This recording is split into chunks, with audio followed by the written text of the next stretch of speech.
आज की हमारी कहानी का शीर्षक है सच्चा प्यार। तो बिना टाइम वेस्ट करे चलिए स्टार्ट करते हैं। एक लड़का एक लड़की को स्कूल टाइम से ही बहुत पसंद करता था। वह लड़की भी उसे मन ही मन बहुत पसंद करती थी। लड़का थोड़े गरीब घर से था, इसलिए लड़की से कुछ कह नहीं पा रहा था। एक दिन हिम्मत करके लड़के ने लड़की से कहा, मैं तुम्हें बहुत पसंद करता हूँ। अगर तुम हाँ कहो तो मैं तुम्हारे पिताजी से तुम्हारा हाथ मांगना चाहता हूँ।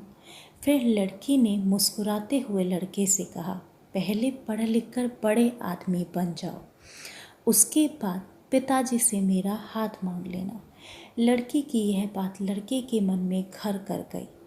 उस दिन से लड़के ने खूब मेहनत करके पढ़ना शुरू कर दिया और वह पढ़ने के लिए कुछ दिन के लिए शहर चला गया।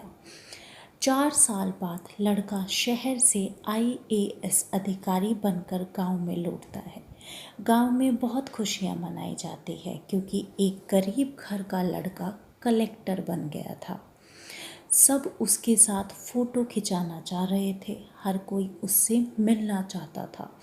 मिलने वालों की बहुत भीड़ थी, पर वह उस भीड़ में उस लड़की को ढूंढ रहा था जिससे वह बहुत प्यार करता था और जिसके लिए वह इतना बड़ा अधिकारी बना था। उसने दुखी मन से अपनी माँ से पूछा, माँ, मुखिया के घर से कोई नहीं आया? माँ बोली, बेचारे मुखिया जी पर दुखों का पहाड़ टूट पड़ा।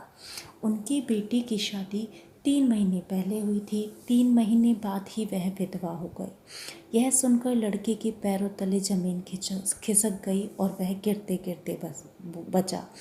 माँ बोल रही थी कि 5 दिन पहले ही उसके ससुराल वाले इसे यहाँ पटक गए।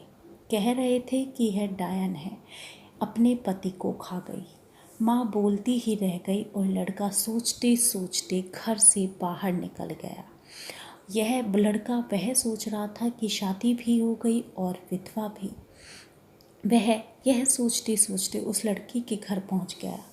संयोग से वह लड़की बाहर खिड़की पर बैठी हुई मिल गई। वह बहुत ही मायूस और गुमसुम बैठी हुई आसमान को देख रही थी। लड़का बोला, मेरा इंतज़ार नहीं किया तुमने। उसने कोई भी जवाब नहीं दिया और वह अंदर उठकर आने लगी। तभी लड़के ने उसका हाथ पकड़कर उसे रोक दिया। बाहर से आवाज़ सुनकर लड़की के घर वाले बाहर आ गए। लड़का बिल्कुल भी डरा नहीं और उसने कहा कि इसने वादा किया था कि बड़ा आदमी बनकर आओ, फिर पापा से मेरा हाथ मांग लेना। लो, आ गया मैं बड़ा आदमी बनकर। यह सुनकर लड़की के पिता बोले, तो अब मांग लो हाथ, मैं बिल्कुल भी मना नहीं करूँगा। यह पूरी तरह से टूट चुकी है, इसे बिखरने से बचा लो बेटा।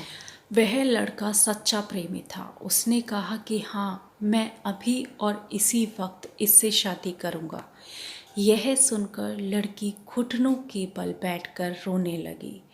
लड़के ने लड़की को उठाया और उसके आंसू पोंछते हुए कहा, खबरदार, अगर आज के बाद एक आंसू भी बहाया और दोनों एक दूसरे के गले लग जाते हैं। दोस्तों, आपको हमारी आज की कहानी कैसी लगी है हमें कमेंट में ज़रूर बताइएगा और अगर वीडियो पसंद आए तो प्लीज़ चैनल को सब्सक्राइब कीजिएगा। धन्यवाद।